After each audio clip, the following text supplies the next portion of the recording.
11 News at 7 o'clock. I am Doug Proffitt. Glad to be with you on an exciting election night as that mayor's race is turning into a tight one so far. As you can see on the set here with me today are two analysts who are going to be joining us here in just a minute. Republican strategist Iris Wilbur-Glick from McCarthy Strategic Solutions, and of course Democrat David Tandy, well known from his days as Metro Council president, now with Denton's law firm. We're going to get to them in a minute for their analysis, but first let's check in on that oh-so-close mayor's race that is expected to go down to the wire tonight. Isaiah Kim Martinez is at the Greenberg headquarters in downtown Louisville. What are they saying early now, Isaiah, as the polls are now closing, by the way, in western Kentucky right here at 7 o'clock? Doug, we're still waiting on Mr. Craig Greenberg and his family to walk through those doors. We're told by his campaign team it could still be a little bit, but we'll stand by for that. But of course, we're going to talk about an issue, one of the top issues in recent weeks his campaign has honed in on, and that's abortion rights. Of course, he's talked about it in length in more than 30 public forums and debates, saying and telling the community that he'd tell police to stand down and not arrest women or doctors seeking out the procedure. You've seen it in plenty of TV ads as well, focusing in on what he says is standing up for women's health care rights. Meanwhile, critics, though, including opponent mayoral candidate Bill Deariff, have questioned how much say or power the mayor has in this. Now, we talked with Metro Council member Cassie Chambers Armstrong about this. She's a supporter here tonight of the Greenberg campaign. She says the mayor can do a lot here. We know that as we look at things like priority around how we use our limited law enforcement resources and our limited public safety resources, those are decisions made at the local level. And as we move to increasingly criminalizing women and their doctors, local government is going to say where that line is. And of course, we are still waiting, like I said before, for Greenberg and his family to make their way in. But of course, plenty of prominent city leaders here tonight, plenty of local labor union leaders. Of course, Chambers Armstrong, like you just saw there, as well as Metro Council President David James. We'll go ahead and let you know on air and online as soon as we see Greenberg and his family make their way in as the tight race, as it's expected, finishes up here tonight. For now, I'm live here at the Galt House. Isaiah Kim Martinez, WHAS 11 on your side. Okay, Isaiah, thank you very much. Isaiah and Bobby McSwine have been covering the mayor's race for us for months. Let's check in with Bobby. She is covering the Republican Bill Deariff. And Bobby, we have been hearing for weeks now that this race was expected to be a tight one for the Republican. If Bill Deariff were to win tonight, it would be history in the making. Last Republican mayor in Louisville, 1965. Yeah, that's exactly right, Doug. It will be history in the making, and this room of supporters are hoping that that history comes true. Again, I spoke with supporters earlier, including Bonnie Jung, the mayor of a small city of Douglas Hills. Now, Bill Deariff, I spoke to him earlier, just about 30 minutes ago, and he's hopeful that supporters went to the polls and really showed out for him in a big way. Now, he's made crime a top priority in this campaign. He says he wants to add 100 police officers downtown specifically to monitor the streets. He wants to bring his current J-Town police chief, Rick Sanders, and he wants to unite the city and really hone in on downtown Louisville. He says merger happened 21 years ago, and yet this city doesn't feel united. He says he is the man for the job. I'm feeling excited. It's 18 months of campaigning, get to know everybody across the community, and tonight's the night. It's past 6 o'clock and the results are coming in. I'm excited because the whole community has been saying yes, yes, yes. Now let's see if they went out and voted, said absolutely yes, I want Bill Deariff. Now, like Isaiah said, it's still too early to call this race. Polls just closed about an hour ago, but we will keep you updated throughout the night. For now, I'm live at the Henry Clay. Bobby McSwine, WHAS 11 on your side. Okay, Bobby, thank you very much. Now let's talk about the 3rd District congressional race. Of course, the retiring John Yarmouth, the Democrats' Morgan McGarvey, the Republican Stuart Ray. Let's check in with WHAS 11's Tom Lally. He is following the 3rd District race. Tom? Yeah, Doug, we're at the Galt House, still waiting for Morgan McGarvey. I know he voted earlier this morning with his family. He's probably with them right now doing what all of us are doing, and that is waiting for the election results to come in. Now, we were here around 3:30. Nobody was here yet. As the crowd has rolled in, I'll let you take a closer look. Lots of people here tonight. In total, they're expecting about initially they were expecting about 500 people. Now they're anticipating over 500 people in attendance tonight. And of course, if you don't remember, John Yarmouth has held this seat for 15 years. He's retiring next year to spend more time with his family, and Morgan McGarvey has received his endorsement and the task of trying to keep this seat blue. It has been for the past 15 years. Yarmouth, of course, is chair of the Budget Committee, the House Budget Committee, and leaves big shoes to fill in his long tenure as a congressman representing the Commonwealth of Kentucky. We'll talk to more folks here about what they anticipate tonight, how they're feeling, and of course, we'll hear from Morgan McGarvey once he arrives, and hopefully once those results start to come in and show us who may be winning this race. In the meantime, live at the Galt House in Louisville, Tom Lally, WHAS 11 on your side.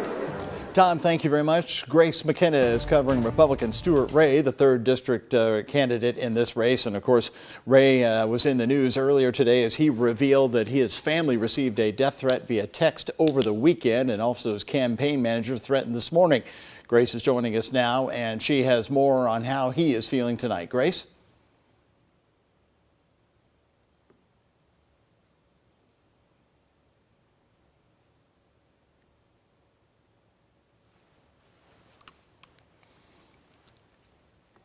Let's hear from Stuart Ray. Here's what he told our reporters there just a little while ago. Obviously, I need to get a little oriented with Washington, but the reality is, as I've said throughout my entire campaign, I want to go there and tackle the inflation issues, really stop this unsustainable spending, and try to pump the brakes on the recession that's occurring. All right, there you go. Stuart Ray speaking there tonight as he enters his campaign headquarters.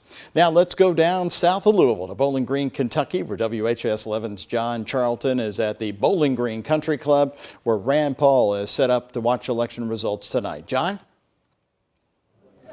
That's right, Doug. We are at the Bowling Green Country Club on standby, waiting for Senator Rand Paul to address his supporters. And when he does do that, it'll be up the top of the steps over there with the big American flag behind him. Now, earlier today, he and his wife cast their votes at a local elementary school, and afterwards, Senator Paul addressed the media saying he believes when the election results come in, there will be a red wave going through Congress, with Republicans regaining control of both the House and the Senate. Now, since we're in Central Time, polls just closed here, so polls up in Louisville and in the eastern part of the state closed about an hour ago. Senator Paul's campaign believes this race will be called fairly quickly, possibly not too long from now, because there's been an hour to count up a big chunk of Kentucky's votes. Therefore, they're expecting Senator Paul will give his speech, which they expect will be a victory speech for a 3rd term sometime between now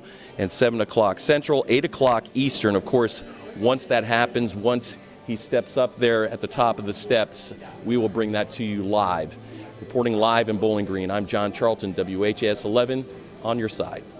Okay, Charles, thank you very much. Now let's switch over here to Louisville, where Charles Booker is at the Muhammad Ali Center in downtown Louisville. Our Travis Breeze is set up there. He is covering the Charles Booker campaign. Travis, I know it's loud where you are right now, but what are you seeing so far?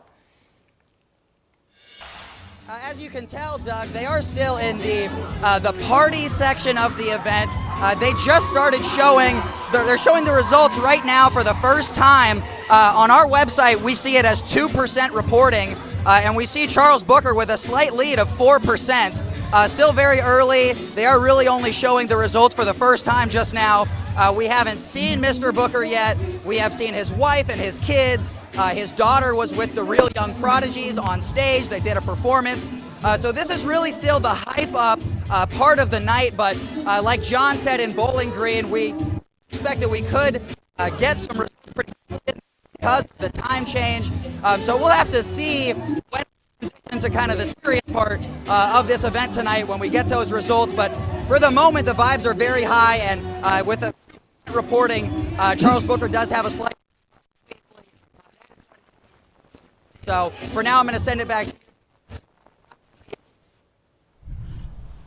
All right, Travis, thank you very much. And there were long lines today right outside the Paraket Springs Voting Center, the conference center there in Bullitt County. This is right off I-65 south of the Gene Snyder Freeway. This was earlier tonight, right before the polls closed at 6 o'clock. This is a huge voter turnout there with about 5 places to vote in Bullitt County. And then right a little after 6 o'clock, they got things really rolling there. Let's check in with Alexis Jones now to think how things stand in Bullitt County and is the voting still underway now. Alexis?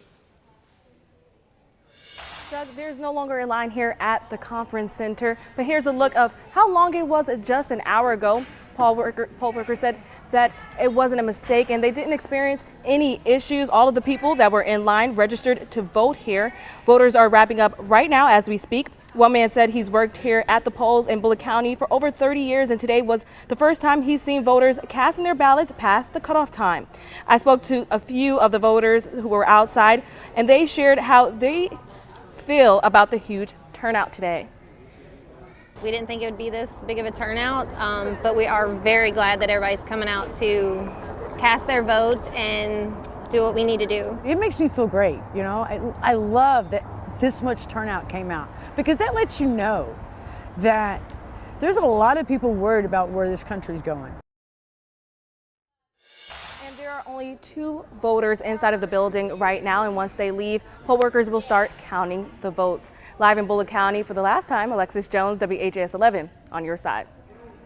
Thank you very much. As you see, the race for mayor starting to show up on the bottom of your screen there. We just showed 57% for Craig Greenberg, 42% for Bill Diriff. Also, the amendment number 2, the no votes eclipsing the yes votes on that so far. Early voting. So let's talk to you about the scene we saw at Charles Booker's headquarters. Let's keep in mind that Western Kentucky's polls closed right at the top of the hour at 7 because they're in the central time zone. The Louisville numbers, David, are usually, and Lexington, very strong for the Democrats, very high at the beginning. Do you expect this to level out? Well, we'll see. Now, what you're noticing out of those results, there's only 12% reporting in Jefferson County. You had coming out of Franklin County is where the other place where a lot of those folks were coming from. You have 4.5% turnout there. And then the other place that was encouraging was Boyd County, where he was leading at the time. Now, they just got a new batch of numbers that's come in with 26% reporting there, and Senator Paul's overcome that particular deficit. So it's still early to see where these different votes are coming from, but nonetheless, I mean, you know, it's certainly something to be excited about, and we'll just see how these things play out. I hear some encouragement in David's voice there. Iris, do you see a challenge to Rand Paul here later tonight at all? No, particularly once Central Time Zone starts rolling in with their poll results. I mean, Senator Paul will sweep the entire Central Time Zone. That's been trending heavily red, and that will overcome and then some any of the results in the Eastern Time Zone, which would be the traditional Democratic strongholds like Franklin County, Jefferson County, Fayette County. Expecting Southeast Kentucky to be strong for Senator Paul, but West Kentucky will absolutely come through. You know, one thing though to keep in mind about this, when you're looking at, you're looking at a map and you may see a big swath of red or blue. One thing to keep in mind is where the concentration of votes are. Still, you're having between Jefferson County and Fayette County, Boone, Kenton, and Campbell counties up in northern Kentucky. You have just about over 50% of the electorate coming from like those 5 counties there. So let's see what the margins look like out in the other parts of the state, as well as it relates to Booker's campaign. What he wants to do is keep it close in those red counties and then see what he can do in the blue counties. Let's bring it back here to Louisville. I know you all are following the precincts in Jefferson County closely. Race for mayor. Could we see a historic upset here tonight? I mean, the numbers right now, 57-42. Healthy numbers, early results just in as we're an hour and 15 minutes into the local polls closed. But do we see this narrowing through the night? Potentially, Doug. What I will be looking at is the precincts in Southwest Jefferson County. Just 2 years ago, that was a strong area for President Trump. He performed very well there. Those are traditionally high registration for Democrats, but they have been known to vote beyond their party. And so, will local races prevail? They've been heavily campaigned, and so could that also give a boost to Bill Dariff? We'll see. Mm-hmm. David? What do you think tonight as it all shakes out with these numbers you're seeing so far in the mayor's race? I think what you're seeing is, particularly with the constitutional amendments that are on the ballot as well, I think that helped drive some people out, to the polls. And then I think what you're going to see a lot as well as people voting that straight party ticket. So that was helpful for Greenberg. Let's talk about Kentucky House real quick. I just got a glance on our ticker there in the bottom of the screen, the Turner-Nemus race. Mm-hmm. Jason Nemus of Middletown, of course, he replaced the late Ron Krim a while ago. Mm-hmm. After redistricting, he took in some parts of Oldham County, expected to help him in this, but right now, Turner ahead. Well, and that's it right there, Doug. Oldham County, none of the Oldham County precincts have reported, and those are heavily Republican. And so I think it's just too soon to make any sort of real calls there. You see any upset there, David? Potentially there could be. Turner has run a good race in that district by all accounts. The district in and of itself is one that is a swing district. It's swinging more towards the Democrats. I'll put it that way. You look at Marcus Winkler, for example, on Metro Council, him beating the incumbent, the Republican incumbent there when he got the seat 4 years ago. You're starting to see that there's a lot of more Democrats out in the East. This race, though, fascinates me, Kentucky House District 33, because Kate Turner sort of came out of nowhere. Talk about her campaign, if you can, David. How did she gain such a foothold here? Well, I think a lot of part for her, she ran on the playbook of, she was talking about, look, Amendment 2 is going to be on the ballot. You see what's happening with Roe, and she kind of talked to voters about that particular issue, as well as your kitchen table issues as well. And she's worked the district, knocking door to door, wearing out shoe leather. It still works. We got about 4 minutes before we join ABC News. Let's talk about Amendment number 2. What are you seeing there, Iris? And are you seeing any surprises so far? So right now, it's just too soon to tell, Doug, just because the types of counties that are reporting, skew the sort of political spectrum. But some of these conservative-leaning counties, you would think that if you just kind of vote on the issue, that number 2 would be in the positive, but we're really not seeing it with these early numbers. Again, Kentucky, we have 53% women registered voters, and so we'll see if women show up and if they have a firm opinion one way or another about number 2. Yeah, to Iris's point, if you go county by county and that map, the same places where you have, let's say it's a red county, that Amendment 2 is losing. So they're voting no on that. So in red counties. In red counties, yeah, exactly. So, Amendment number 1. Do you think it was like 160 words? Do you think it was just too confusing, or did the argument "don't take power away from the governor" resonate?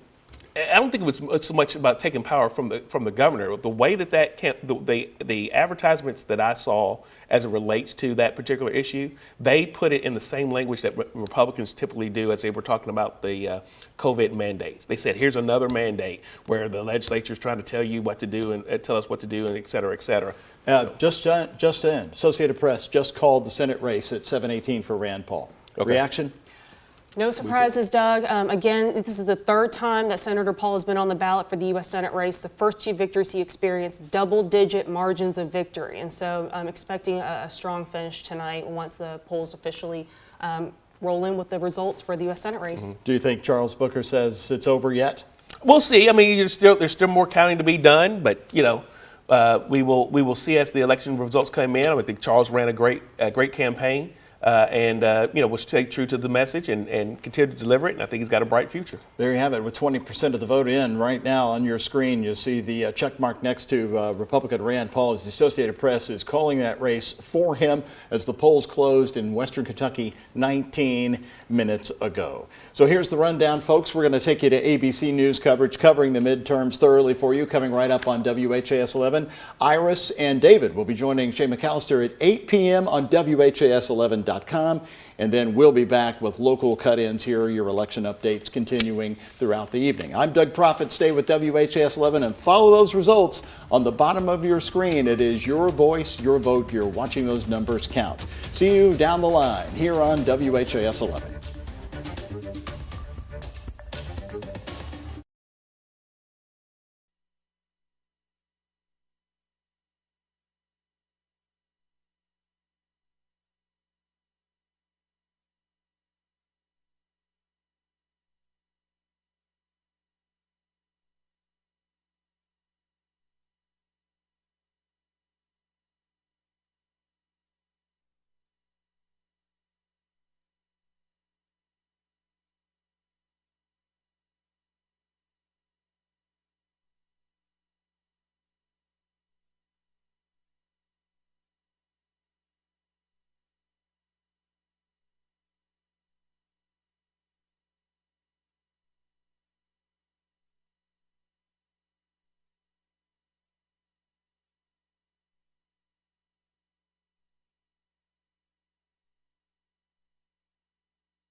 Is this on?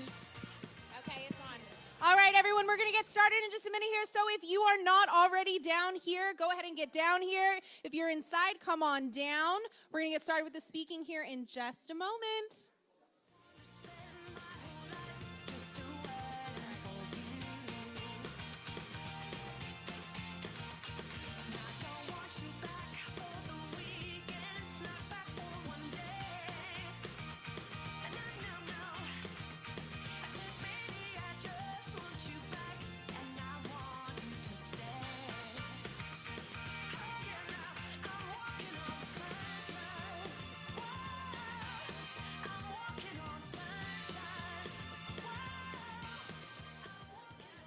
Well, good evening, everyone. What a great night to be a Republican. We turned our clocks back on Sunday, and tonight we take our country back. I'm Robert Duvall, and I'll be serving as one of 4 representatives, state representatives for Warren County. So it is an honor, and I'm very humbled to serve in that role.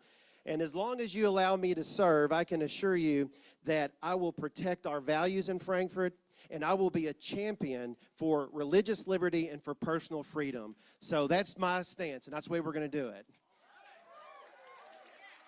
Well, I have the good pleasure of introducing our next speaker. He was elected to the United States House of Representatives in 2008, representing the 2nd District. He has been identified as the most likable member of Congress. How about that? He has worked hard for Warren County and for Kentucky.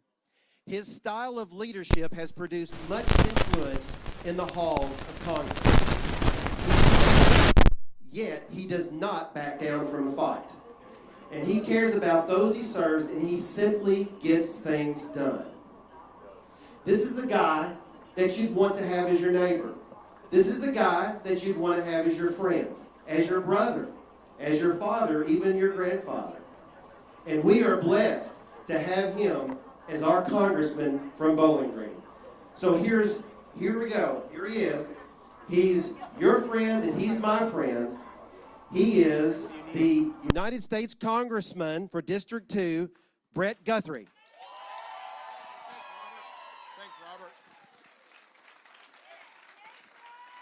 Thanks, everybody. What a great night. What a great night. I know our results are still coming in from Warren County. I'm sure we're going to have a great night. Robert's going to be going to the General Assembly. I think Amy's going back to the school board. And I think we're going to have a lot more victories as we come through tonight. I'm going to congratulate Rand Paul, Senator Paul, for his big victory.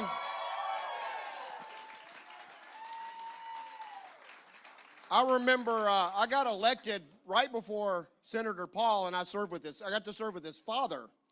And when the 2010 race was going on, every night I'd walk onto the House floor to vote. He would say, "How's Randy doing? How's Randy doing?" And I said, "Well, Dr. Paul, I think you're going to get a roommate here in Washington, D.C., and he did. So thanks, congratulations to Rand and Kelly. Thanks so much, and it's great to be here. And I want to talk about what's important. And the most important thing to all of us is our family. My family's here. They're sitting up here. There's my granddaughter. When I first got into this, it's for my children. Now it's for my children and my grandchildren. My dear wife, Beth, I wouldn't be here. We're a team. She keeps the home front going, and we're able to serve together. So I really appreciate everyone at my staff here. You really set us moving forward. So thanks so much. My family, my office staff is here. I hear all the time what great service people in the 2nd District get, my campaign staff. If you want to watch people grovel tonight, turn on CNN. You'll see Scott Jennings, and he's going to be the only one smiling on the entire, but his team put us together. Leading up to Rand Paul, we're told he could be taking the stage very, very soon. Again, Rand Paul called the winner in this race. But now we do want to get on over to Travis Breeze. He's back here in Louisville, Muhammad Ali Center, where Charles Booker's campaign is set up to watch the race. Travis, have you felt the mood shift here in the last hour? Last time we talked, we were talking about a celebration, a party. What are you hearing there now? Yeah, Shay, it really came out that the first reporting that we saw showed Charles Booker with a slight lead, and that got people with the music, that got them really excited. But we've seen a lot of, deep embraces, a lot of hugs as people have seen the race be called for Rand Paul, for him to go back to the Senate for a third term. We're still waiting for Charles Booker to take this podium behind me. We believe it's going to be sometime in the next maybe 15 minutes, but his campaign really hasn't given us a clear answer yet at this point. But I did speak to one person just a little bit ago who said she's never been to an event like this. She said it was really a multicultural, a celebration of a watch party. So she was happy she was here, and this supporter told me she's hoping that Charles Booker will run for office again, hopefully even the Senate again, she said. So people kind of coming to terms with reality here at the Muhammad Ali Center. For now, I'll send it back to you, Shay, live in downtown Louisville. Travis Breeze, WHAS 11 on your side. Thank you so much. Now we want to talk Congress. The race for the 3rd District after John Yarmouth retired. It's Republican Stuart Ray and Democrat Morgan McGarvey. And some news from the McGarvey campaign here in Louisville at the Galt House. WHAS 11's Tom Lally is covering the McGarvey campaign as these early election results are coming in. And Tom, what are you hearing out there?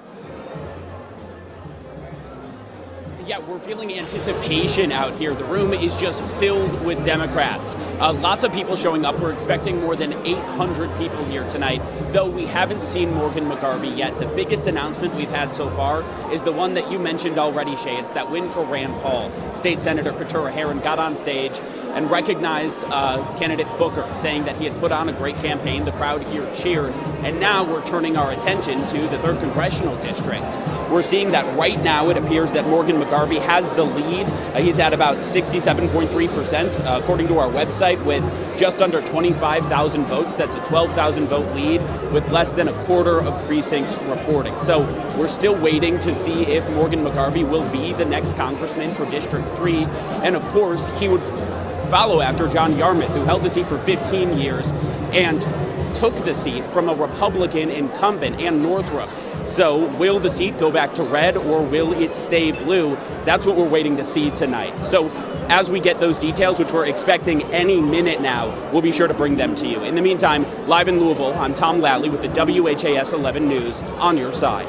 Tom, thank you very much. Grace McKenna is covering Stuart Ray, the 3rd Congressional District's Republican candidate. Grace, how's his campaign feeling right now? Well, Shay, Tom did mention that early lead for Morgan McGarvey, but Stuart Ray about an hour and a half ago told me he's feeling good. He said that they ended this race as well as they could have, getting out and speaking with voters today, voting himself. Ray told me he was really impressed with that voter turnout in Louisville. We also spoke a lot about the state of the economy. That's been one of his big campaign platforms because he says he's running as a businessman rather than a politician. I asked him what his #1 priorities would be if he were to go to Washington, and he said he would take aim at Democrats' Inflation Reduction Act. I would be very supportive of reversing or repealing the Inflation Reduction Act. I think it's $750 billion of misplaced funds. A lot of it is on this green initiative that continues to drive, gas prices up. Ray says we also need to bring more economic opportunities here to Louisville. He said that if he was elected, he would commit to putting a congressional office in the west end of Louisville. So we are still, of course, Shay, still waiting here tonight. Haven't seen Stuart Ray here in just a little bit. As we watch those results come in, we do anticipate having him back here later tonight for either a win or a loss. We'll hear more from him then. And I do want to note that he tells me that if he is not elected, we can't expect to see much more of politics from Stuart Ray. This was really the one race he wanted to run in Louisville. Grace McKenna, WHAS 11 on your side. You good update there. Well, the race for Louisville mayor is expected to be a close one tonight. A lot of people watching this one. WHAS 11's Bobby McSwine is covering Republican Bill Deariff at the Henry Clay downtown. And Bobby, what are you hearing out there right now? Well, Shay, I'm hearing a lot of excitement. Rand Paul's win did energize this crowd. They got up and they were cheering about that, and they're hoping to see Bill Deariff receive that same victory. Now, Deariff did tell me earlier he's feeling good. He hoped that Louisvillians showed up to the polls for him in a big way today. Now, his top priority has been crime. He says he's going to crack down on crime by going after gangs, adding 100 officers to downtown Louisville specifically, and bringing along his J-Town police chief, Rick Sanders. Now tonight, he did tell me he will not say if Rick Sanders will be chief. He will not tell me what his capacity will be. He will announce that soon after he wins, if he wins, but not tonight.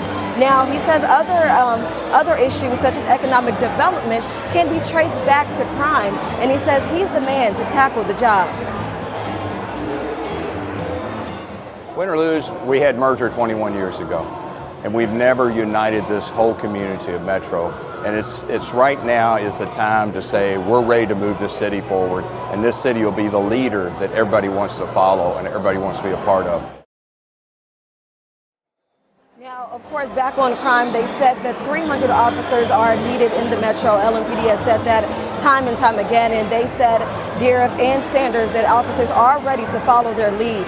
Now, looking at the latest numbers, Dariff has about 42% of the vote, but the night is still young, and we're going to be tracking that all night long. Just stick with us at WHAS 11.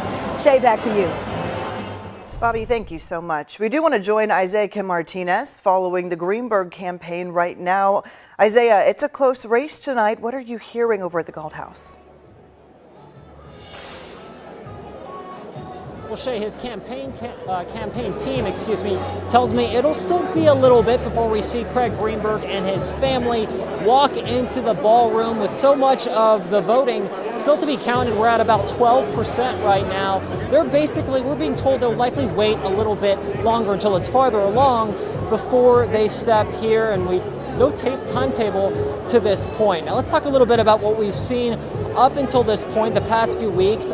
Much of those TV ads, his team has spent much of their financial resources on them, zeroing in on abortion rights. Craig Greenberg has said in the past extensively that he would tell police, if elected, to stand down and not arrest women or doctors seeking out the procedure. Meanwhile, critics of his, including opponent mayoral candidate Bill Dariff, have said that that's not in the mayor's purview to decide or act upon. Now, we talked with Councilmember Cassie Chambers Armstrong, a supporter of Greenberg's, tonight about this. She says this is very much something the mayor can act upon.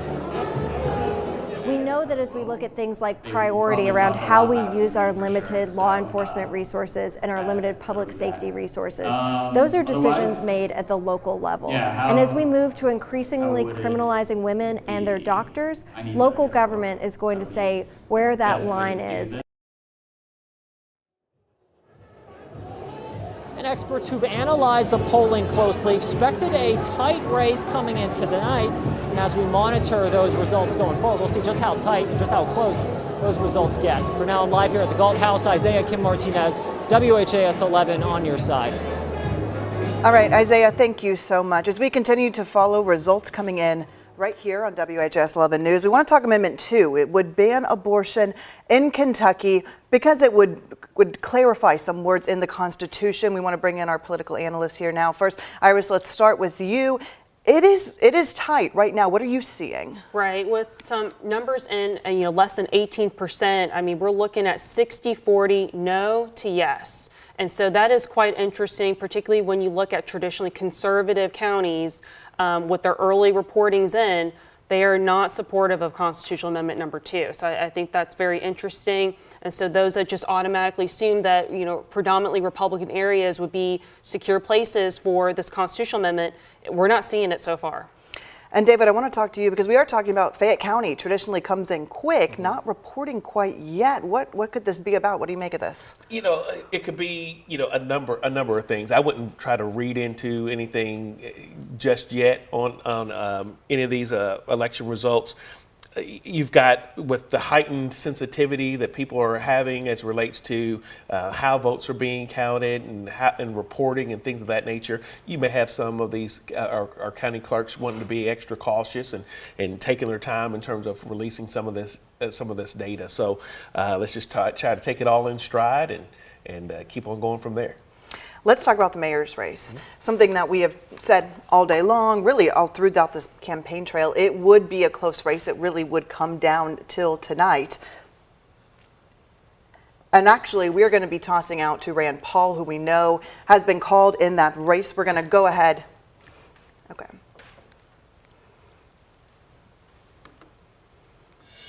Rand Paul is America's senator, and that is what he has become. We love him. I'm so proud of him. My husband of 32 years, love of my life, Rand Paul.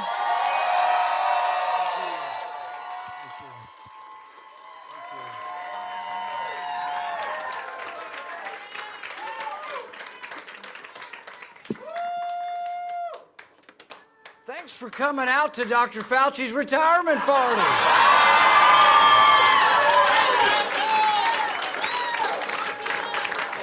What a great crowd. In this hour of our victory, as a red wave sweeps across the country,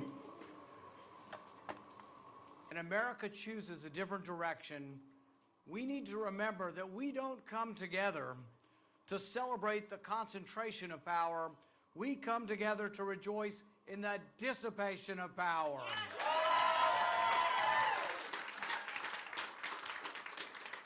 We come together to reaffirm that we are the party of the 10th Amendment, that the powers not explicitly given to the federal government are left and kept and retained by us, the states and the people.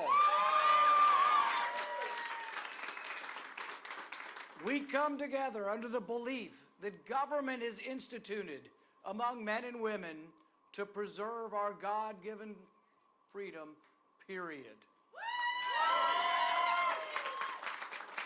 Our desire is not to rule over others, but to largely leave people alone.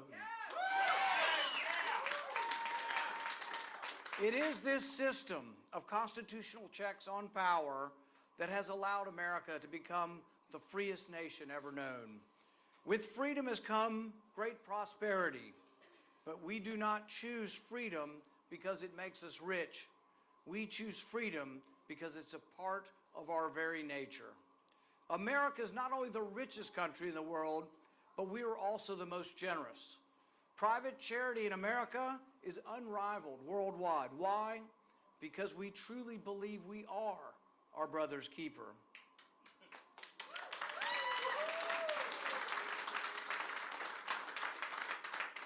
It is my hope that as our nation moves forward, the anger, the vitriol, and even the death threats will abate. Surely there is common cause in the concept that a limited constitutional government allows people from all walks of life to live peacefully together as long as they don't commit aggression against others. Surely the concept of local rule can allow cities and states to express their social mores in a varied fashion. The genius of federalism is that while we are bound together as one nation, we are still free to express ourselves and our significant differences state by state and city by city.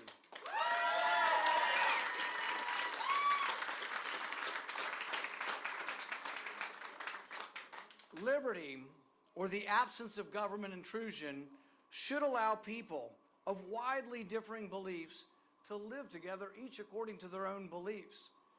To preserve this liberty, we must especially defend the freedoms that our founding fathers thought important enough to put right up front in the Bill of Rights. The freedom of speech, the freedom of religion, the freedom to associate with whomever we please. While the First Amendment doesn't prohibit private censorship, our founding fathers did prize free speech. One can only imagine our founders' reaction to the government actively engaged with private enterprise to censor speech. To protect free speech, Congress must, absolutely must, prohibit government collusion with big tech.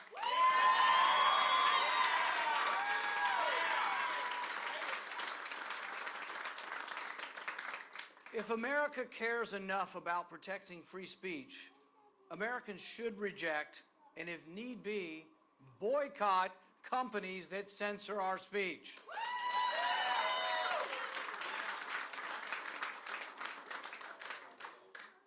Truth, whether it be scientific or political, can only be determined by disputation, by argumentation, by convincing others, by voluntary acceptance. But the greatest originator of misinformation is the U.S. government. The greatest disseminator of misinformation cannot be the arbiter of truth.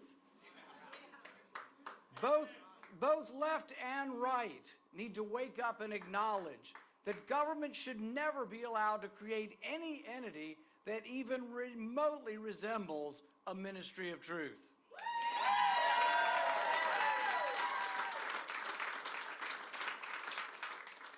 And no bureaucrat, are you listening, Dr. Fauci? No bureaucrat should be above the law. No bureaucrat should be allowed to deny information to Congress, and no bureaucrat should be allowed to lie to Congress.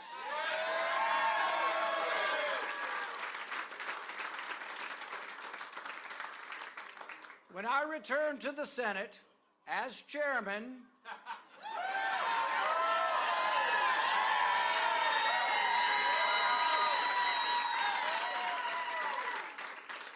I promise you this, the COVID cover-up will end.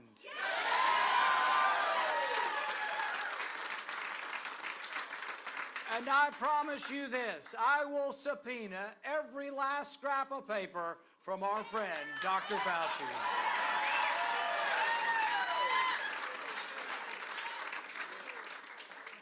At least 6 million people died worldwide from COVID, and Congress has not had one hearing into the origins of the virus. As chairman, I will not only hold Dr. Fauci accountable, we will finally investigate why your tax dollars were sent to fund dangerous research in Wuhan, and we will make sure it never happens again.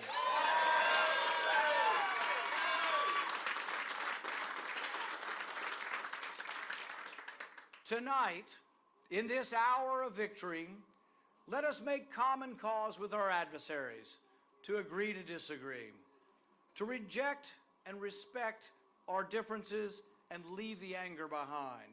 Tonight, as America chooses a new path, it is imperative that everyone understands that minimal constitutional government allows maximal freedom.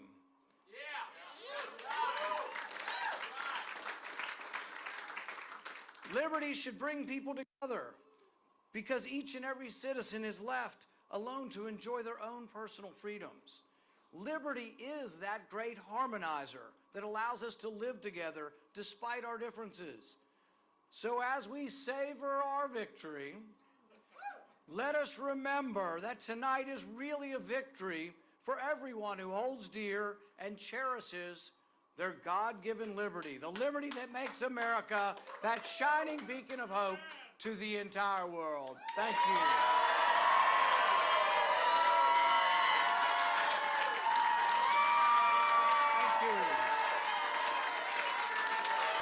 Thank you. Thank you.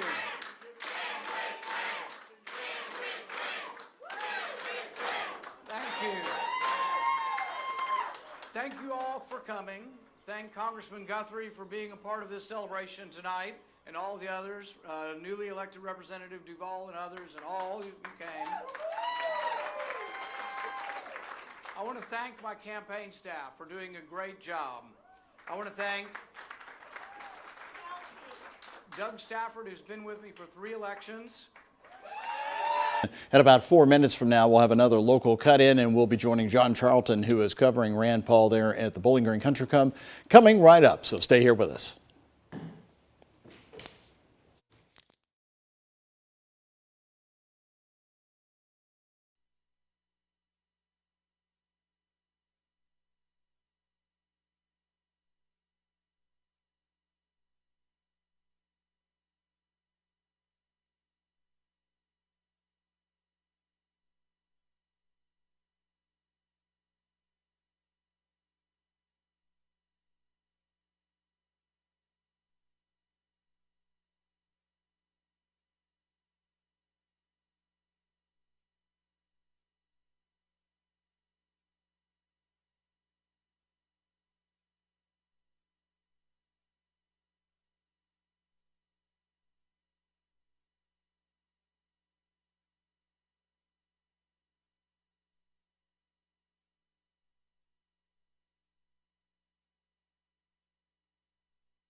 the great results that we're getting in. It looks like Amendments 1 and Amendments 2, we're getting great numbers on those.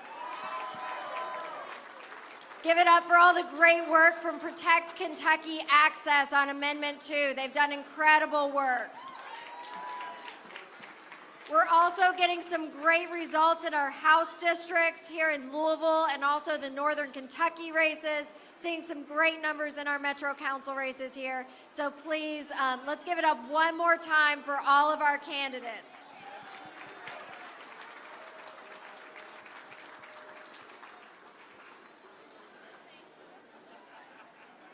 And now we just gonna chill for a minute, because that's what we do.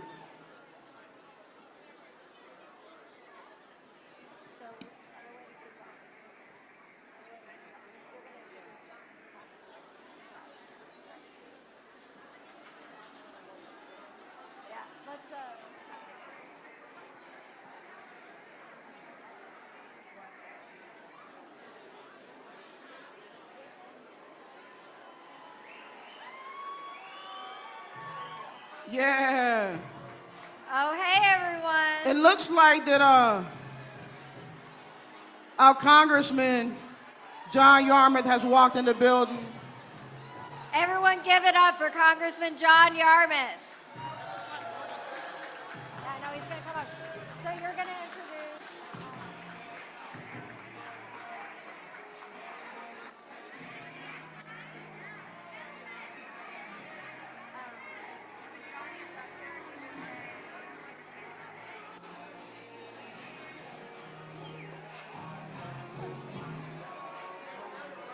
This is a good time to kind of move, you know, bop a little bit. You can bop the stress off, bop all your hard work and dedication off. It's good. Somebody told me a long time ago that we won't get free if we can't dance together and sing together, so it's all right to dance a little bit.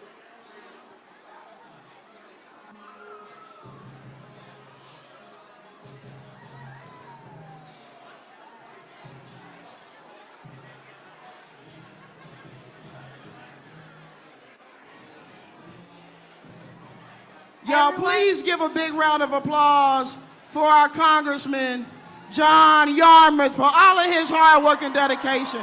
Please give it up. Please, please give it up.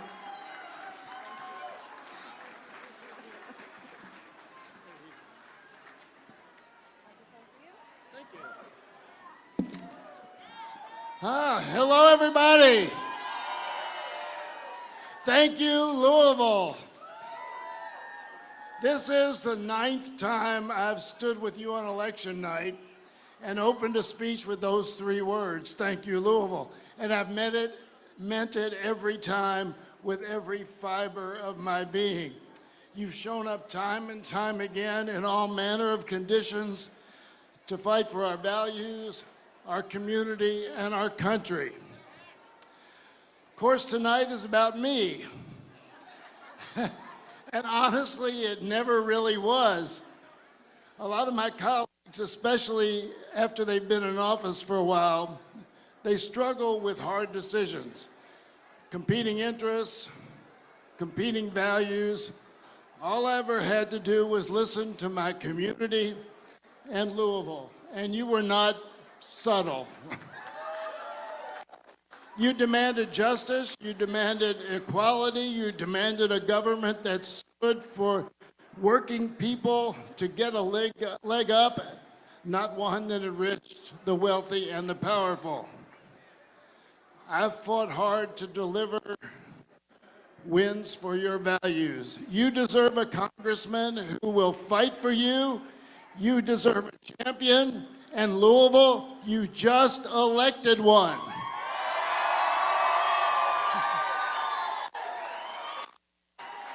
All right, calm down, calm down. You really didn't think I'd go away that easily. I promise you'll get to hear from Morgan very soon. Look, the torch I passed today is very different from the one I took 16 years ago. We did a lot of good, truly life-changing stuff, and we found some new challenges. We expanded health care to more than 20 million Americans. Just enacted a landmark infrastructure bill, made the most significant investment in climate change in world history, and rescued our economy after Republicans oversaw the worst financial collapse since the Great Depression. Actually, we did that twice. We've also seen people of color, Black Americans in particular, reach heights that have been unfairly denied them for the entirety of the American experience. We've seen gains for the LGBTQ community that were unimaginable just a few years ago, and major advances for women in the workplace. In response to all of this progress, we've also seen a regrettable backlash, an alarming rise in overt bigotry, a new breed of hateful right-wing nut jobs, conning their way into elected office with hardly a peep from the Republican establishment. And here in Kentucky, we know why, don't we?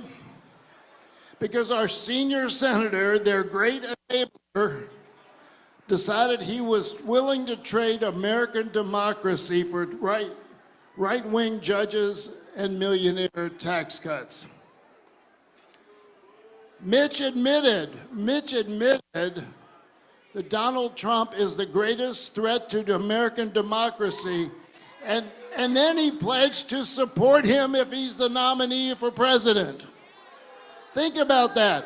He'll support the greatest threat to democracy. What an absolute disgrace. Look, I don't know if things are going to roll out nationally tonight, but I know this. For all we've accomplished in the last 16 years, the challenges in the next few years will be unlike any we've ever seen. Our community needs a champion. Good news, Louisville is a city of champions. We're the home to the greatest champion of all time, Muhammad Ali. Our local university is home to 3 NCAA championships. Okay, NCAA, you can sue me on the 3rd, but that's all right. And today, Louisville elected a true champion to represent us in Congress. People know Morgan as a guy who can work with those on the other side, and that's with good reason. He's running the smallest minority imaginable. Spent 4 years with the worst governor in Kentucky history, and still somehow managed to get a whole lot of progress signed into law. So yeah, Morgan can play nice with the other side, and I'm not really sure how he does it. But I will tell you this, he never sacrifices his values. And if you're looking for a fighter, Louisville, you've got your guy. When it comes to your rights, to our marginalized communities and the working poor, to those who have heard stories about Americans building a better life for their children, but feel that dream is out of reach, Morgan will go to the mat for you every time. In the fight to save American democracy, Morgan knows the stakes. He knows what it will take, and he will never, ever back down. Louisville, serving our community the last 16 years has been the honor of my life. Thank you. But you have found your new champion, and today I could not be prouder to introduce my representative, our new Congressman, Morgan McGarvey.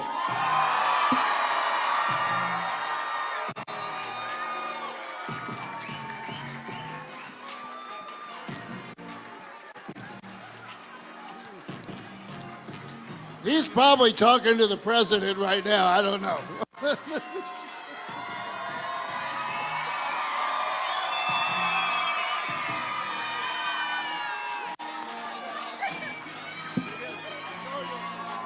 Woo! Oh. Thank you, thank you, thank you, thank you. I don't know if I get this back in. Thank you, thank you. Woo!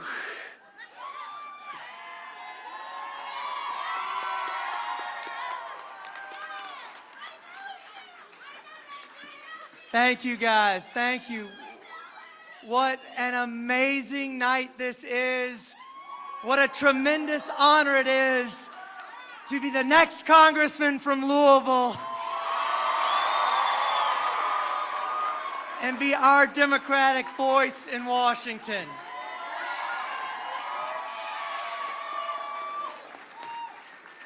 Thank you.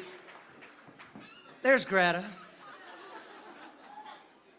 First of all, I do want to note, we haven't won every race we wanted to tonight. I want to commend my friend Charles Booker on a hard-fought campaign. Yep. And look, he campaigned hard. He made history in Kentucky.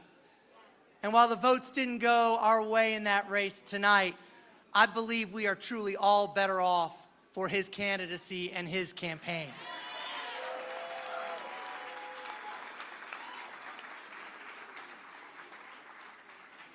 I also want to acknowledge my opponent, Stuart Ray. I just got off the phone with him. I can tell you, campaigns are tough. He ran a good race. Now that it's over, I truly look forward to representing everyone, whether you voted for me or not.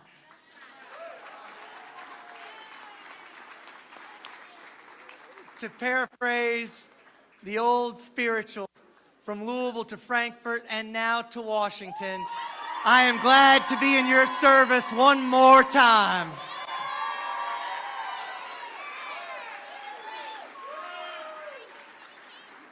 Ten years ago, we ran for the state senate. The twins had been home from the hospital a matter of months. The dry sink in our dining room had been repurposed to a changing table. And when the campaign started, we simply moved the diapers off the dining room table, and that became our campaign headquarters. The unfinished basement became our yard sign distribution center and factory. It would have been almost impossible to imagine a night like tonight. But our premise for running was as simple as our operation. That is, I'm going to go to Frankfurt. I'm going to stand up and fight for people. I'm going to stay true to our values while working to get stuff done. And that's exactly what I did.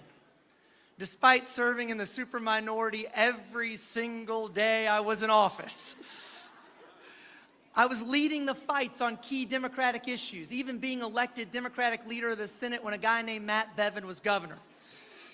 But despite all that, I authored and passed 18 bills into law. And not just little stuff either. We passed the first health insurance mandate in 21 years. We passed laws protecting victims of human trafficking and domestic violence. I passed the first ever bill that solely benefits Louisville's historically black college and university, making sure that kids at Simmons College got access to Kentucky tuition grant money. Don't get me wrong, it wasn't always easy. But I have never accepted the notion that we can't do something. If we're willing to listen, if we are willing to work together, if we are willing to build consensus instead of finger pointing and name calling or spreading misinformation, there is no limit to what we can achieve. Last summer, we took the kids on vacation. We went to the beach. And in the ultimate dad nerd move of the century, I took them away from the pool to go to the Kennedy Space Center. It was awesome. And when we walked in, we went into the IMAX where they talk about the Shuttle Atlantis. The Shuttle Atlantis, I didn't realize, Shuttle Atlantis, this cool thing. Somebody came up with the radical notion Let's send a reusable space shuttle into space. Not just a rocket that falls off in the ocean. Let's bring it back down to Earth. Took them 12 years to figure it out. They're showing the IMAX. Sure enough, the music's going. Greta's running around my feet with her toy space shuttle. The plane's getting ready to land on the tarmac. The screen goes up, and there is the shuttle Atlantis behind us. And I'm like, because to me, that's it. That's what our government can do. We can build a reusable space shuttle. We can put a man on the moon. We can work with private industry and speed up the distribution of a vaccine in 9 months that enabled all of us to get back to our daily lives. Because when the will of the American people and the weight of our government get behind a problem, we can solve it. And we have big problems to solve.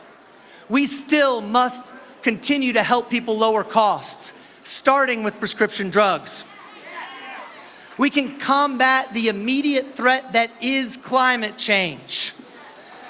We must make sure that we as Kentuckians are at the forefront of this. We paid for the last energy revolution. We paid for it here. We led it and we paid for it. We paid for it with the majesty of our mountains and the lives of our miners. We should be at the forefront of the next energy revolution, creating good-paying green jobs right here in the energy center of the world. And our great governor, Andy Beshear, has done an amazing job on that front, bringing $7 billion in economic development and to make us the electric battery car manufacturing capital of the country. We need a federal partner to build on that success. We can end generational poverty. We can ease hunger. We can create more affordable housing. We can finally make much needed investments in education, starting with examining the decades-old model of education. Let's start with public preschool, and let's continue to invest in our higher education. We can address systemic inequities and racism head on and make sure that everyone has an equal chance at achieving the American dream. There are times when this might not seem possible. We are waiting to hear results from around the country tonight. But no matter what happens, I want us to think about our challenges differently. My friend Joni Jenkins reminded me recently that if we win tonight, our job is to keep fighting for people and make a better tomorrow. But if we lose tonight, our job is to keep fighting for people and make a better tomorrow. We don't get to vote for 435 members of Congress. We get to vote for one. And I promise to do my best to keep us moving in the right direction. The reality is, our American experiment has never been perfect. Our greatness comes from our continued willingness to work toward that more perfect union. I am so excited to begin this journey, but I wouldn't be able to do this without the help of so many who've been there for me along the way, many of whom are here tonight. I first of all have to thank my amazing staff and my amazing campaign team for all the work they've done over the last 13 months. They have run an amazing operation. I want to hear a big shout out for the men and women of organized labor for being our boots on the ground and creating the middle class here in this community and in this country. I've got to thank all of my family and friends, starting with my parents on the front row and everyone here, whether you put up a yard sign, whether you knocked on a door, whether you helped with the campaign, whether you even just watched the kids when we were busy, to all of you, thank you. I want to thank someone who's not here tonight.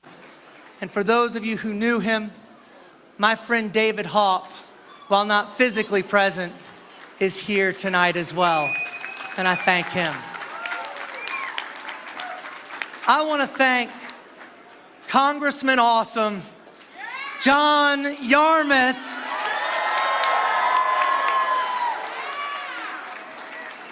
for his incredible 16 years of service. And this is important. You guys remember about John Yarmouth. Yes, he's up here giving the speech. Yes, he gets the ovations. Yes, he's chairman of the House Budget Committee. But I want you to think back to this night 16 years ago. Nobody thought this was possible. In fact, John, I went back and I pulled the Cook Political Report's final update of the 2006 campaign. And here's what they said. November 6, 2006. Representative Ann Northup will win re-election over John Yarmouth. There are signs Northup is very worried about her re-election prospects. But Yarmouth isn't a much stronger candidate than the one Democrats fielded in 2004 when she convincingly won with 60% of the vote. We suspect Northup finds a way to win. John Yarmouth not only won that race, he set forth the blueprint of what it means to run as a Democrat in Jefferson County and Kentucky. They said he couldn't win, and they said he couldn't win because he'd been at the Leo. He'd written so many things. He'd championed so many wonderful causes. They said he can't win. He's written too much down of what he thinks. Well, let me tell you how his career ends. It ends with him writing the American Rescue Plan Act and the infrastructure bill that has put our country on the right direction. John, from the bottom of all of our hearts, thank you.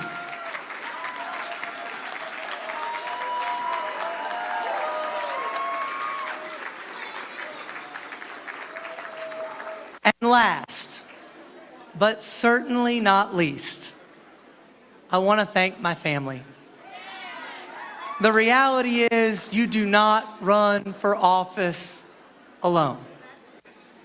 This campaign hasn't been short. It hasn't been easy. Since we've started running, the kids have actually become eligible for vaccines. They've changed grades. Greta had a tooth pulled because she busted it out. They've all learned the importance of yard signs and knocking on doors.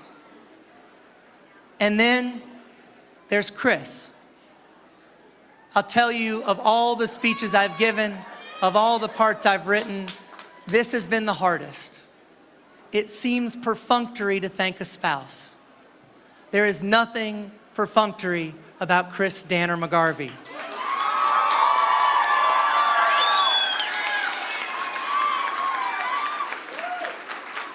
We have been dating for 21 years.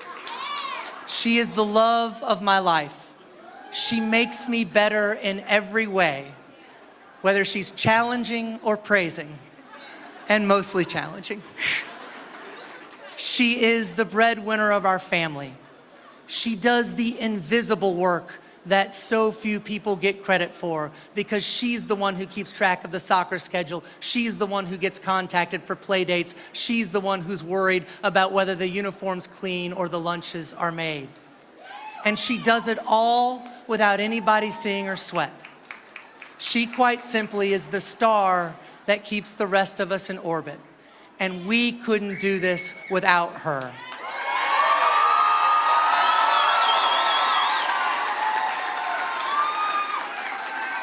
Thank you all for being here.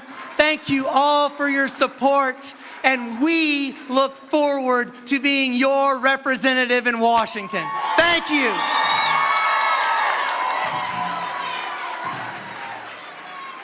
And there you have it, the victory speech from your new U.S. Congressman representing the 3rd District of Louisville, Morgan McGarvey of Louisville. He now again continues the long Democratic stronghold on this seat, the only U.S. House seat in Kentucky held by Democrats at the moment. A couple of facts that we are following here tonight. We are keeping a close eye on the Jefferson County clerk's race, where Democrat Tina Ward Pugh is up over longtime Republican Bobby Holsclaw. One race to keep an eye on there on your screen. Craig Greenberg in the mayor's race, leading by 20,000 votes over Republican Bill Dariff. We'll be watching that through the evening. And amendment number 2, even the most conservative districts in Kentucky are voting no, defeating the abortion amendment to this point. I'm Doug Proffitt. Stay with WHAS 11 News for more coverage coming your way as Morgan McGarvey defeats the Republican Stuart Ray in tonight's race. See you in just a moment.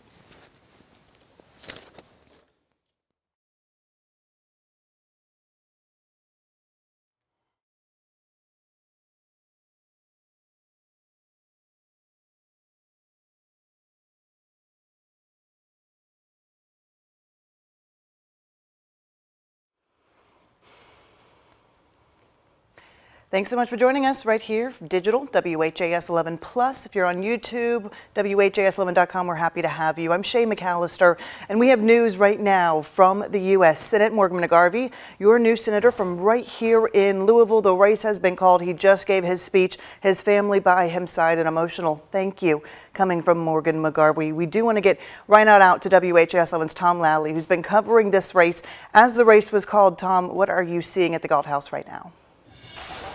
Shay, the crowd is ecstatic, as I'm sure if you were watching, you heard from his speech. If you weren't, he made 3 clear promises in his tenure now as our congressman. He said that he'll go after lowering prescription drug costs. He promised to work on creating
Craig make his way in. I know we haven't had as many votes in as maybe some as expected. There's a lot of votes to be counted.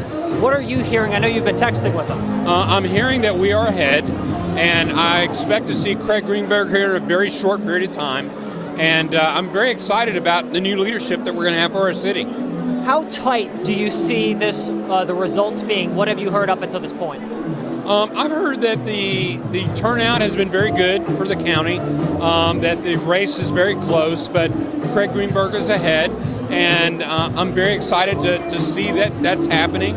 We have about 54 days to change in our community, and I'm very excited to see that occur. Lastly, before I let you go, if he wins, do you have a role in his administration?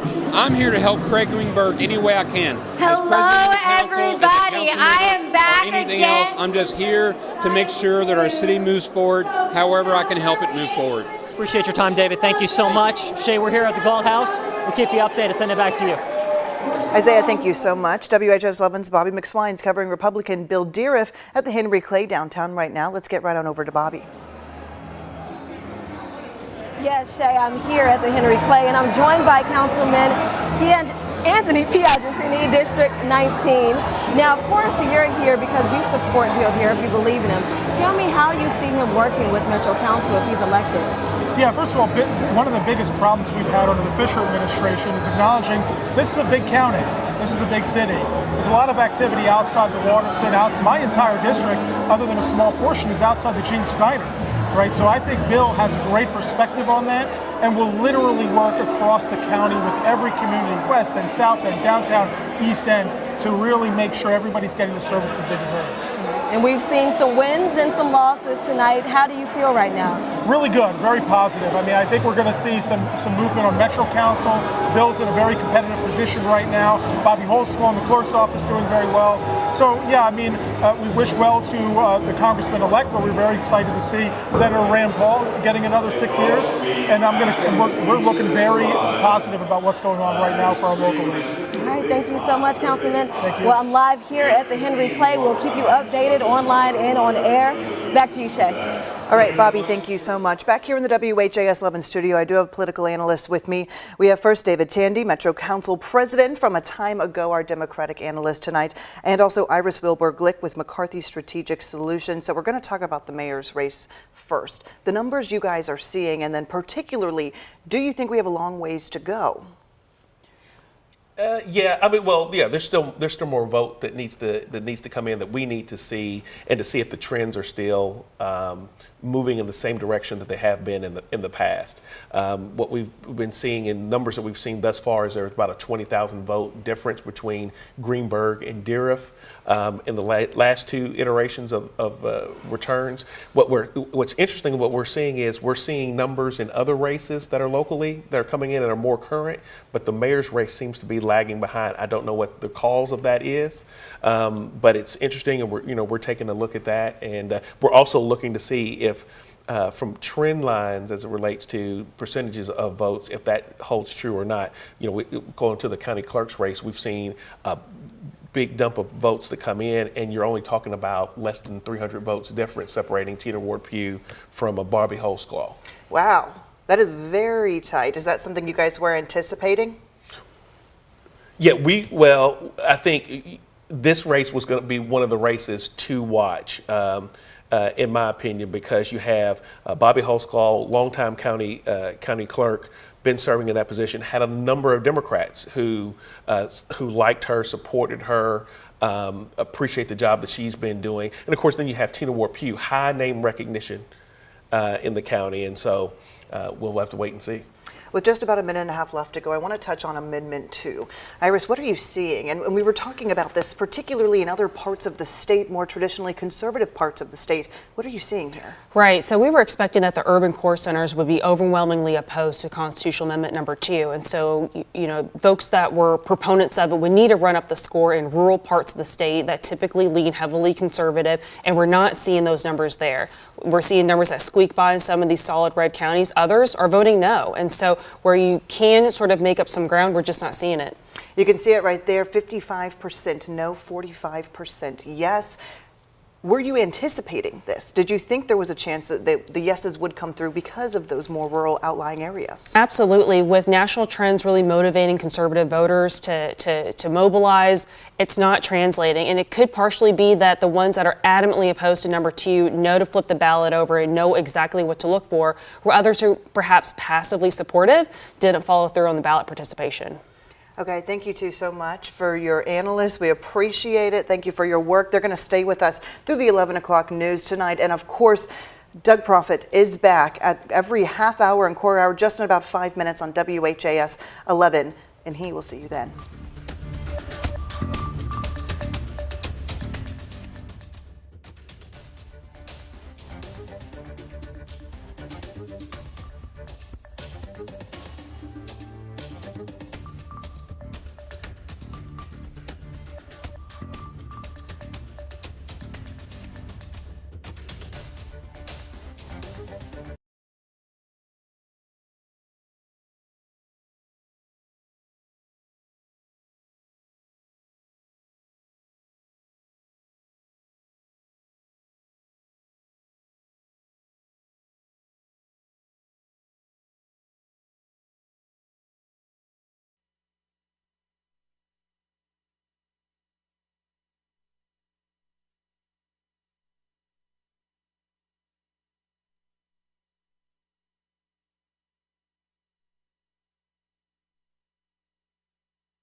And we have Jennifer Chappell, our newest Metro Councilwoman.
What a better way than the band from Simmons to welcome in the next mayor of Louisville.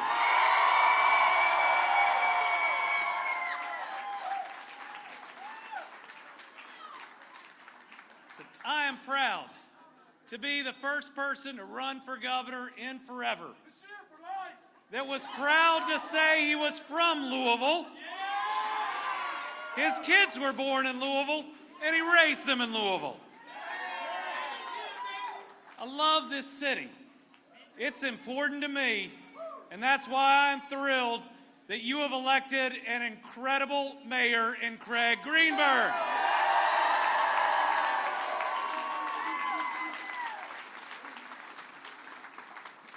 Now, I know that we run these races hard, and I know Craig ran as a proud Democrat, but I know that tomorrow he starts his journey as a mayor for every single citizen of this county,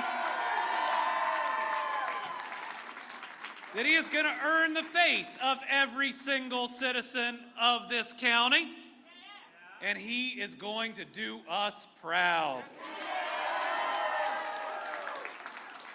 Now, I know a little something about close elections, and I don't think this was that close of an election. You are about to get a great first family of this city. Rachel Greenberg and their 2 sons are going to add so much. And as the days come and go, as they work to get your support and your faith, we're going to need you to support them as a family as well. So, let me introduce you for the first time to my friend for over a decade. A great man, a great lawyer, a great entrepreneur, and a guy who's going to be a phenomenal mayor. Your next mayor, Craig Greenberg.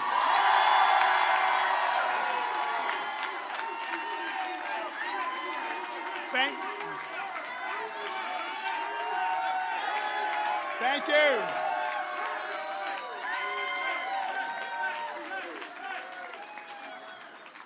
Thank you so much, Governor Beshear, and thank you all. Who's ready to move Louisville in a new direction? Who's ready to unify our city and work together to make meaningful change? Louisville, I am honored and humbled to be your next mayor, and I am excited to work with each and every one of you every day. As we ran through every corner of our city, from PRP to Prospect to Park Duval and every neighborhood in between, I've heard your concerns and dreams. You've shared your personal stories and aspirations. We've prayed and we've laughed. It's been the experience of a lifetime for my family and for me. But friends, tonight is just the beginning. Together, we'll make Louisville a safer city. Together, regardless of your political party, we'll make Louisville a cleaner, a greener, and a healthier city. Together, we'll make universal pre-K a reality and support our educational institutions. And we will support our educational institutions from pre-K through post-secondary education. We'll continue to hear Simmons College Band play many more times and make Louisville an HBCU town. Together, we'll build more affordable housing so every family has a safe and quality place to live as a foundation for success. Together, we'll unify our city and invest in people and neighborhoods that have been neglected and discriminated for our entire lifetime. Together, we'll make Louisville the easiest and best place to create good-paying jobs. Together, we will continue to protect the rights of women, and together,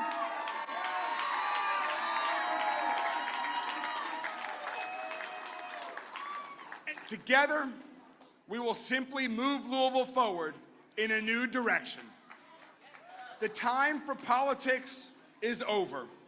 The time for action and unity is now. These may sound like lofty goals to some, but to me, this is our only option, our only direction, a new direction. I know we can do all of this together because we won this campaign together. Our victory tonight is the result of incredibly hard work of all of my campaign team that is on the stage with me here tonight. It's the result of all of you here celebrating with us. It's the result of everyone who voted and everyone who volunteered and provided so much support across our entire city. To each of you, thank you very much. There are a lot of people to thank. Let me first start by thanking my opponent, Mayor Bill Deeriff.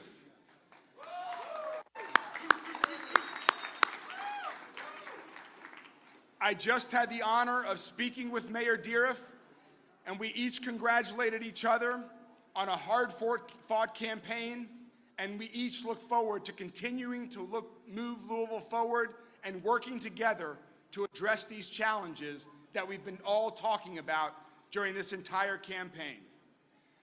To my campaign team, led by my amazing, as she likes to say, volunteer campaign chair, Barbara Sexton-Smith.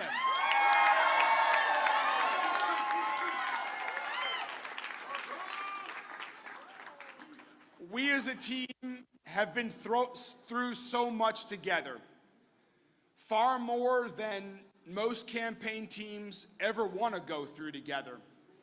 To each of you, thank you for what you've given every day to this campaign. Thank you for your hard work, creativity, energy, and sense of urgency. And I'll never forget this experience that we've shared together. To the governor and lieutenant governor, thank you all for your support, and thank you for everything that you are doing to lead Kentucky forward.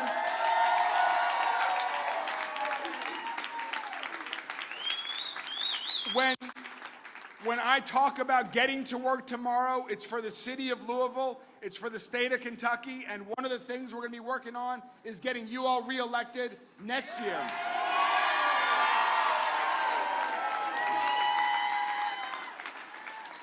To Metro Council President David James.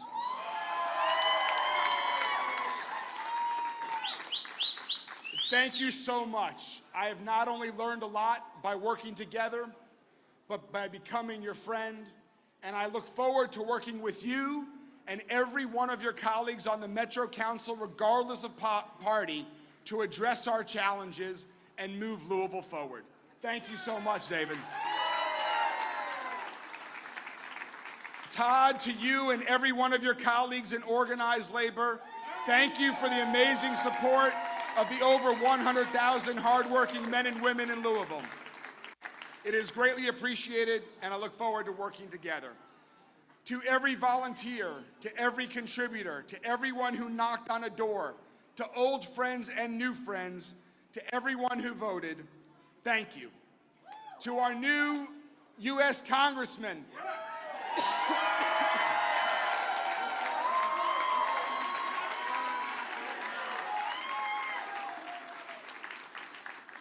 Morgan and Chris have been very close friends of Rachel and I, far outside of politics, for so many years. It has been the honor of a lifetime to be on the ballot with you all. We look forward to working together, and we look forward to getting our families back together after the craziness of the campaign. I'm so excited for you all.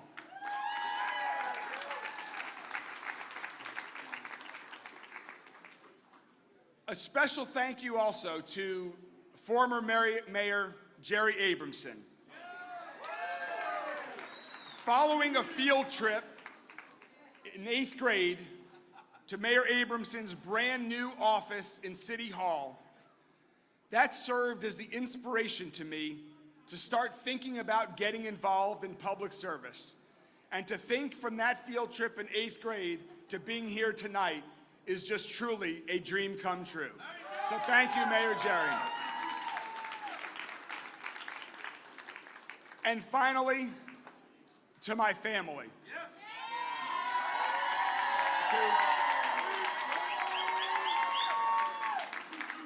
First, to my sister and my brother-in-law and my nephew, I love you all and thank you. To my in-laws, Rachel's parents, you all have been so supportive since the very beginning. To my amazing parents who brought me into this world and have been my source of inspiration and strength. Oh, thank you, Kara. To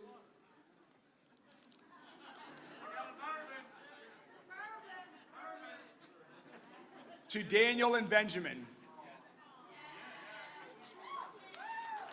You all are the most amazing children that anyone could ask for.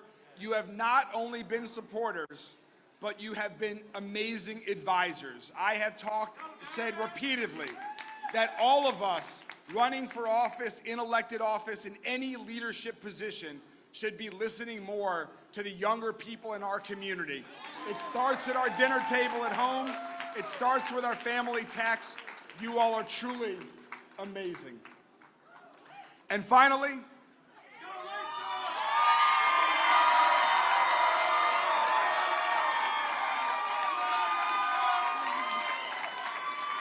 to the reason I know everybody really voted for me, to the person in our family who is far more popular than me, is not only the love of my life, but is my rock, is an amazing friend, is an amazing partner. Rach, I love you so much and thank you. Stay here. Together, we overcame great odds to win. We rebounded from incredibly challenging experiences stronger than ever, with a greater understanding of the challenges of our city and a resolve to do new things in new ways with a sense of urgency that our city has never experienced. So tonight, let's celebrate these victories. Tomorrow, it's back to work. I'm honored and humbled to be your next mayor, and I'm excited to work with each and every one of you here tonight and everyone across our entire city and state to move Louisville forward in a new direction. Thank you all so much.